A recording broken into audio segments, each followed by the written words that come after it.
नमस्कार, SPD news में आपका स्वागत है। पेश है 9 अप्रैल बुधवार दोपहर 3:15 बजे राजस्थान की 15 बड़ी खबरें। सबसे पहले एक नजर डालते हैं आज की हेडलाइंस पर।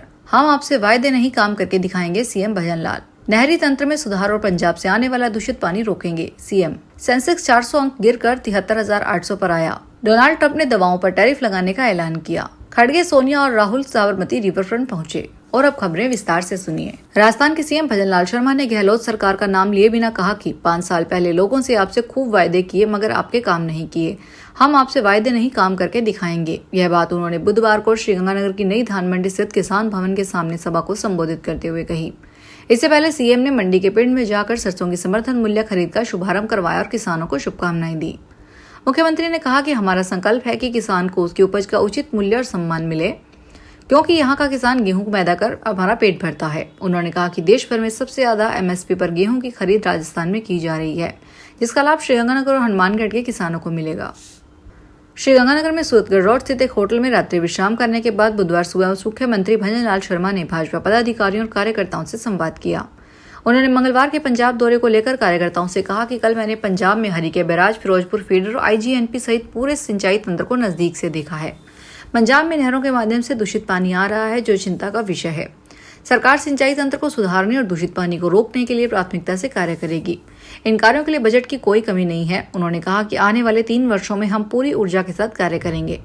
सरकार की कार्य योजना सिर्फ घोषणा नहीं बल्कि जमीनी स्तर पर कार्य होंगे। उन्होंने सरकार के बजट के बारे में कहा कि हमने नहरी तंत्र में सुधार करने और युवाओं को रोजगार उपलब्ध करवाने के लिए बजट दिया। भारतीय बाजार का इंडेक्स सेंसेक्स आज 9 अप्रैल को 400 अंक गिरकर 73,800 के स्तर पर कारोबार कर रहा है। निफ्टी में भी 150 अंक की गिरावट है, 22,400 के स्तर पर आ गया है। आईटी, मेटल, बैंकिंग और रियल्टी शेयर सबसे ज्यादा टूटे हैं। एनएसई का निफ्टी आईटी इंडेक्स 3% नीचे है। वहीं निफ्टी मेटल 2.30%, पीएसयू 2.20% और निफ्टी रियल्टी 2% गिरे हैं। अमेरिकी राष्ट्रपति डोनाल्ड ट्रंप ने ऐलान किया है कि हम जल्द ही दवाइयों पर भारी टैरिफ लगाने जा रहे हैं। ट्रंप ने कहा कि उनका मकसद विदेश में दवा बना रही कंपनियों को अमेरिका में वापस लाना और घरेलू दवा इंडस्ट्री को बढ़ावा देना है।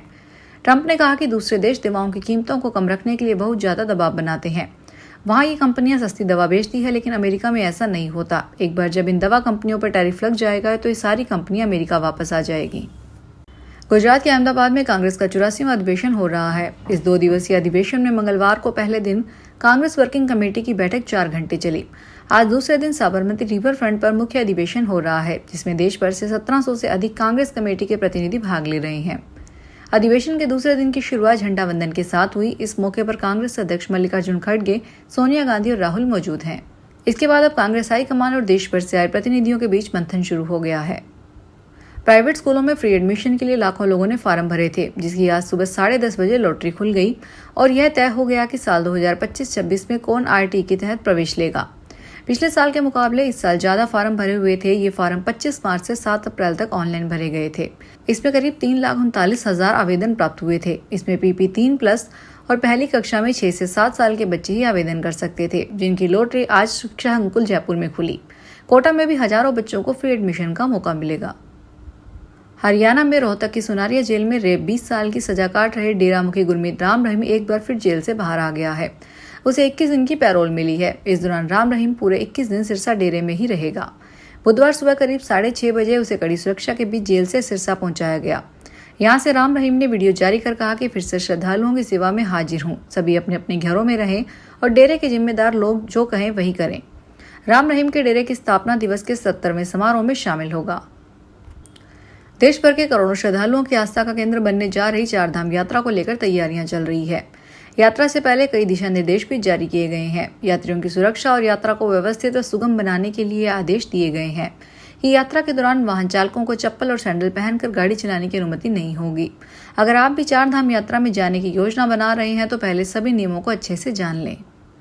नगरीय विकास विभाग ने जयपुर में बीआरटीएस कॉरिडोर हटाने की स्वीकृति दे दी है। इसके लिए विभाग ने वित्त विभाग को प्रस्ताव भेजा था, जिसकी अनुमति मिल गई है। बजट में अब इसकी घोषणा की गई है। इस प्रोजेक्ट का निर्माण केंद्र सरकार फंडिंग से हुआ है, जिसकी लागत का लगभग 50% हिस्सा वहन किया गया है। सूत्रों के मुताबिक विभाग ने भले ही अपने स्तर पर स्वीकृति दे दी हो, लेकिन फिलहाल केंद्र सरकार से आधिकारिक रूप में अनुमति नहीं ली गई है। ऐसे में आशंका है कि केंद्र सरकार रिकवरी निकाल सकती है। बॉलीवुड अभिनेत्री और बीजेपी सांसद कंगना रनौत इन दिनों राजनीति में काफी सक्रिय है। हाल ही में उन्होंने अपने सोशल मीडिया पोस्ट में बताया कि उनके मनाली वाले घर का बिजली बिल 1 लाख रुपए आया है। इस पर उन्होंने प्रदेश सरकार पर कड़ा हमला बोला और कांग्रेस को निशाने पर लिया। कंगना ने आरोप लगाते हुए कहा कि वह मनाली वाले घर में भी नहीं रहती, फिर भी इतनी बड़ी राशि का बिजली बिल आना बहुत ही अजीब है। कंगना ने कहा कि इतना बड़ा बिजली बिल आने के बावजूद सरकार समोसे के मामले में समय बर्बाद कर रही है। यह स्थिति बहुत ही दुखद है। झुंझुनू के राजकीय भगवान दास केतान अस्पताल में एक युवक को मृत घोषित कर झूठी पोस्टमार्टम रिपोर्ट तैयार करने के चर्चित मामले ने नया मोड़ आया है। मुख्य न्यायिक मजिस्ट्रेट न्यायालय ने कोतवाली थानाधिकारी को मामले की दोबारा जांच कर 22 अप्रैल तक रिपोर्ट पेश करने के निर्देश दिए हैं। जिले के सबसे बड़े बीडी के अस्पताल में मानसिक रूप से अस्वस्थ युवक रोहिताश को 21 नवंबर 2024 को भर्ती करवाया गया था, जहां कुछ ही देर बाद चिकित्सकों ने उसे मृत घोषित कर दिया। वहां एक चिकित्सक ने कागजों में उसका पोस्टमार्टम कर बगड़ की संस्थान को सुपुर्द कर दिया। संस्थान के लोग उसे शमशान घाट पर चिता पर रखकर मुखाग्नि देने लगे, तभी उसकी सांसें चलने लगी। एप्पल ने मार्च के आखिरी हफ्ते में सिर्फ 3 दिनों में भारत में आईफोन और अन्य उत्पादों से भरे 5 विमानों को अमेरिका पहुंचाया है। अमेरिकी राष्ट्रपति डोनाल्ड ट्रंप के प्रशासन द्वारा लागू किए गए रेसिप्रोकल टैरिफ से बचने के लिए ये शिपमेंट किए गए हैं। कुछ मीडिया रिपोर्ट्स ने एक सीनियर भारतीय अधिकारी के हवाले से इसे लेकर एक रिपोर्ट पब्लिश की है। रिपोर्ट में सूत्रों के हवाले से यह भी कहा गया है कि टैरिफ के बावजूद एप्पल की भारत या अन्य बाजारों में रिटेल कीमतें बढ़ाने की कोई योजना नहीं है। पंजाब के लोगों के लिए जरूरी खबर है। दरअसल जीरकपुर में लोगों को प्रॉपर्टी की रजिस्ट्री करवाना आसान हो गया है, क्योंकि रजिस्ट्री करवाने के लिए जो स्थानीय दस्तावेज लेने के लिए फर्द केंद्र पर निर्भर रहना पड़ता था, वो सरकारी दस्तावेज अब व्यक्ति अपने घर बैठकर ऑनलाइन तकनीक से निकाल सकेगा। ये कहना है जीरकपुर सब तहसील के ज्वाइंट सब रजिस्ट्रार छत्रपाल सिंह का।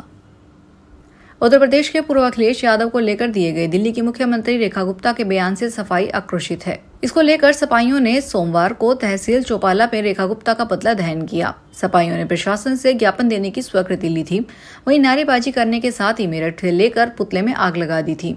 इस दौरान जमकर धक्का मुक्की हुई और चौराहों पर लंबा जाम लग गया। पुलिस ने सपाइयों से अधजला पुतला छीन लिया, जिसको लेकर सपा कार्यकर्ताओं ने जमकर नारेबाजी की। राष्ट्रपति को संबोधित ज्ञापन देकर तहसीलदार को सौंपा। दौसा जिला स्थापना दिवस समारोह 10 अप्रैल को हर्षोल्लास के साथ मनाया जाएगा। इस दौरान फुटबॉल मैच, सांस्कृतिक कार्यक्रम एवं कवि सम्मेलन आयोजित किए जाएंगे। अतिरिक्त जिला कलेक्टर ने संबंधित विभागों की जिम्मेदारियां तय कर बेहतर तैयारियां करने के निर्देश दिए हैं। अतिरिक्त जिला कलेक्टर रामस्वरूप चौहान ने बताया कि जिला स्थापना दिवस के उपलक्ष्य में 10 अप्रैल को जिला मुख्यालय पर शाम 3 से 5 बजे तक मान क्लब मैदान पर फुटबॉल मैच का आयोजन होगा। फिलहाल इस बुलेटिन में इतना ही, फिर हाजिर होंगे बड़ी खबरों के साथ।